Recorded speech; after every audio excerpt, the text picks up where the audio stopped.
In today's video, I'm going to teach you how to transform nodes in Affinity Designer.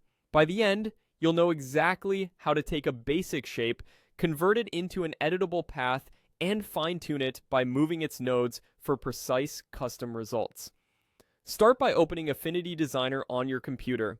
Once the app is running, make sure your document is open and visible. If you already have a shape on your canvas, great. Click it to select it. You'll know it's selected when you see the bounding box or a highlight indicating it's active. If the shape isn't responding, check the Layers panel to ensure you're clicking the right object and not a locked layer. With the shape selected, right-click and choose Convert to Curves.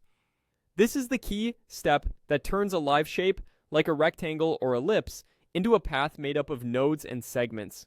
After converting, you won't be using the shape's quick properties, like corner radius sliders, because it's now a fully editable curve. That's exactly what we want for node editing. If you change your mind, you can always undo. Next, go to the toolbar on the left and click the Node tool. When the Node tool is active, you'll see the individual nodes that define your shape's outline. Straight segments will connect corner nodes, while curved segments will show direction handles extending from the nodes. This visual feedback tells you how the path flows.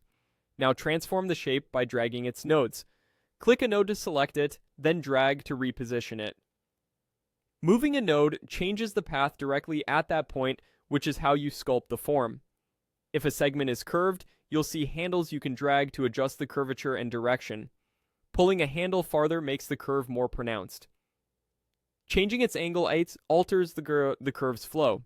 If you need to work on several points at once, you can drag a selection box over multiple nodes and move them together for broader edits.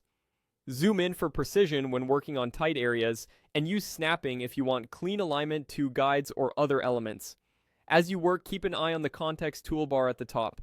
It lets you change node types, like converting a point to a sharp corner or a smooth node for flowing curves, which can dramatically affect the look of your shape. That's it. Open your document, select the shape, convert to curves, switch to the Node tool, and drag the nodes to reshape. With a bit of practice, node editing becomes a powerful, intuitive way to create custom designs.